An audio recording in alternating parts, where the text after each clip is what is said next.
అందరికీ నమస్కారం అండి. ఎలా ఉన్నారు? అందరూ బాగున్నారని, ఇంకా బాగుండాలని మనస్ఫూర్తిగా కోరుకుంటున్నాను.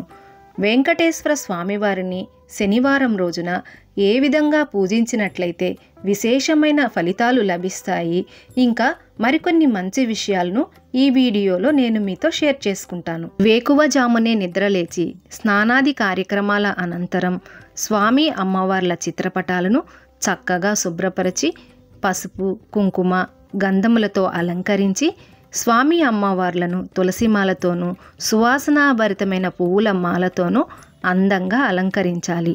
పూజ గదిలో ప్రతిరోజు పూజలో మనము ఒక చిన్న ముగ్గునైనా బియ్యం పిండితో ఉంచినట్లయితే చాలా మంచిది. ఇదిగోండి, నేను స్టెన్సిల్తో ఈ విధంగా పిండి ముగ్గును ఉంచి ఆ ముగ్గును అందంగా పసుపు కుంకుమలతో అలంకరించాను. దీపారాధన కోసం నూనె ఒత్తులతో సిద్ధం చేసుకున్నటువంటి దీపాలను పూజలో ఏర్పాటు చేసుకోవాలి. ఒకవేళ మీ దగ్గర స్వామి అమ్మవార్ల ప్రతిమలు ఉన్నట్లయితే పూజలో ఏర్పాటు చేసుకోవాలి. ఈ పూజను పూజ గదిలో కానీ విడిగా పీఠాన్ని ఏర్పాటు చేసుకుని కానీ నిర్వహించుకొనవచ్చు. నా దగ్గర ఉన్నటువంటి స్వామి అమ్మవార్ల ప్రతిమలను చక్కగా శుభ్రపరిచి గంధము కుంకుమలతో అలంకరించి ఇలా పూజలో ఏర్పాటు చేసుకుని స్వామి అమ్మవార్లకు ఇరువైపులా శంకుచక్ర దీపాలను, ముందు భాగంలో ఏనుగులను అందంగా ఏర్పాటు చేసుకున్నాను. ఈరోజు ప్రత్యేకంగా శంకుచక్రనామ అఖండ దీపాన్ని ఏర్పాటు చేయ సంకల్పించి ఇలా బియ్యం పిండితో ఒక ముగ్గును ఉంచి ఆ ముగ్గును పసుపు కుంకుమలతో అలంకరించి శంకుచక్రనామ దీపాన్ని చక్కగా గంధము కుంకుమలతో అలంకరించి ఒక పళ్ళాన్ని తీసుకుని ఆ పళ్ళాన్ని గంధము కుంకుమలతో అలంకరించి ఈ ముగ్గు మధ్య భాగంలో ఏర్పాటు చేసుకొని ఆ పళ్ళెంలో శంకుచక్రనామ అఖండ దీపాన్ని ఏర్పాటు చేసుకుని దీపారాధన కోసం నూనె ఒత్తులతో అఖండ దీపాన్ని సిద్ధం చేసి ఉంచాను. దీపారాధన ఒత్తుల విషయానికి వచ్చినట్లయితే ఈ దీపంలో 3 ఒత్తులను కానీ, 7 కొండలవాడు కనుక 7 ఒత్తులను కలిపి ఒకటిగా చేసి దీపంలో ఉంచి పూజలో వెలిగించవచ్చు.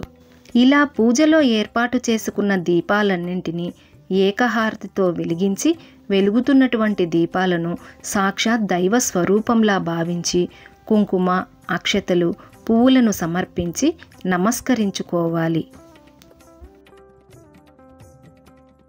శ్రీ వెంకటేశ్వర స్వామివారి మహత్యం మనందరికీ తెలిసిందే. వెంకటేశ్వర స్వామివారి కథ మనకేం చెప్తుంది అనేటువంటి విషయాన్ని చూద్దాం. అహంకారం తలకెక్కిన భృగు మహర్షి కాలెత్తి మహావిష్ణువు వక్షస్థలంపై తంతాడు. గుండెలపై తన్నిన బిడ్డని చూసిన తండ్రిలాగా మహావిష్ణువు చిరునవ్వు నవ్వి భృగువుని బుజ్జగిస్తూ అతిథి సత్కారాల్లో భాగంగా అర్ఘ్యపాద్యాదులను సమర్పిస్తూ భృగువు అరికాల్లో ఉన్నటువంటి నేత్రాన్ని చిదిమివేస్తాడు శ్రీహరి. అప్పటికి కానీ భృగువు అహంకారం దిగలేదు. దాంతో దిమ్మ తిరిగి వాస్తవంలోకి వచ్చాడు భృగు మహర్షి.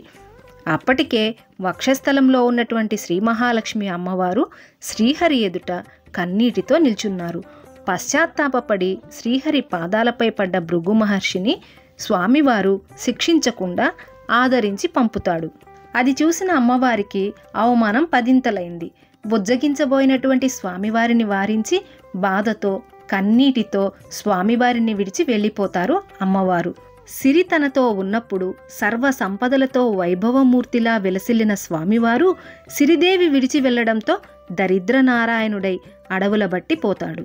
గుక్కెడు పాలకి పుట్టలో ఉండి పొదుగు వదిలిన గోమాత పుణ్యాన కడుపు నింపుకున్నాడు. పెళ్లి చేసుకునేందుకు అప్పు చేయాల్సి వచ్చింది. ఒకప్పుడు సిరి సంపదలకు నెలవైన వాడు కలకంట కన్నీరొలికితే పరిస్థితి ఇలా ఉంటుంది.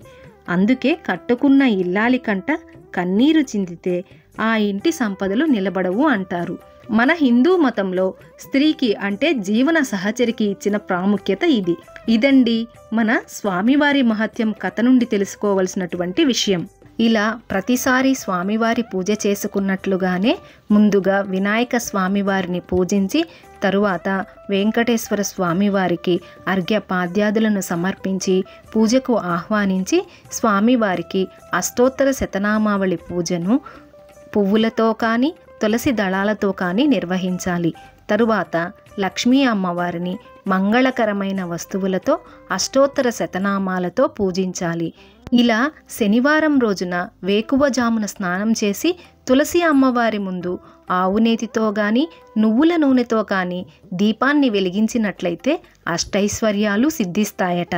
శనివారం రోజున స్వామివారిని పూజించినట్లయితే దోషాలన్నీ తొలగిపోయి చేపట్టిన పనులన్నీ నిరాటంకంగా సాగుతాయట. కోరిన కోర్కెలన్నీ నెరవేరుతాయని మన పురాణాలు చెప్తున్నాయి. ఈరోజు మీ ద్వారా నేను చేసినటువంటి ఒక సేవా కార్యక్రమాన్ని మీతో షేర్ చేసుకోవాలి అనుకుంటున్నాను. ప్రతి నెలలో 2-3 సార్లు ఈ సేవను నిర్వహిస్తూ ఉంటాము. కానీ ఎందుకో ఈసారి మీతో కూడా షేర్ చేసుకోవాలి అనిపించింది. మనిషి ఏది లోపించినా బ్రతకగలడు, కానీ ఆహారం లోపిస్తే బ్రతకలేం. దానాలన్నింటిలోకెల్లా అన్నదానం మిన్న. అన్నదానాన్ని మించిన దానం మరొకటి లేదని మన పెద్దవారు చెప్పారు. మనిషి ఆశకు అంతు లేదు, అదుపు అంతకన్నా ఉండదు. ఇంకేదైనా వస్తువులు ఎంత ఇచ్చినా కూడా ఇంకా ఇంకా కావాలనిపిస్తుంది. కానీ అన్నదానంలో మాత్రం దానం తీసుకున్నవారు ఇక చాలు అని చెప్పి సంతృప్తిగా లేస్తారు. కనుక అన్నదానంతో పూర్తిగా సంతృప్తిపరచవచ్చు. ఈరోజు 60 మందికి అన్నం ప్యాకెట్లను అందించదలిచి ఇలా సాంబార్ రైస్ను చక్కగా పోపు పెట్టి నెయ్యిని వేసి మొత్తాన్ని కలిపి ప్యాకెట్లలో సిద్ధం చేసి ఉంచాము. ఇవి 63 ప్యాకెట్లు అయ్యాయి. ఈ ప్యాకెట్లను ఆహారం అవసరమైనటువంటి వారిని నారాయణ స్వరూపులుగా భావించి అందజేశాము. ఈ సేవా కార్యక్రమంలో మీరందరూ భాగస్వాములే. ఇలాంటి సేవా కార్యక్రమాలు ముందు ముందు మరెన్నో నిరాటంకంగా సాగాలని మనస్ఫూర్తిగా భగవంతుని ప్రార్థిస్తున్నాను. మీ అందరి ద్వారా కొంతమంది ఆకలినైనా తీర్చే అవకాశం కల్పించినటువంటి భగవంతునికి, మన సబ్స్క్రైబర్స్ అందరికీ పేరు పేరున ధన్యవాదాలు తెలియజేసుకుంటున్నాను. ఈ వీడియో మీకు నచ్చినట్లయితే తప్పకుండా లైక్ చేయడం మర్చిపోవద్దు.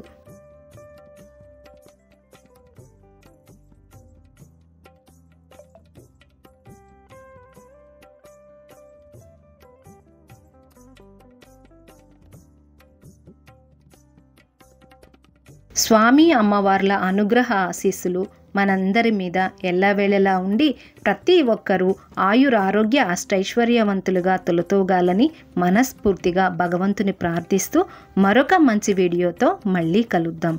అంతవరకు సెలవు.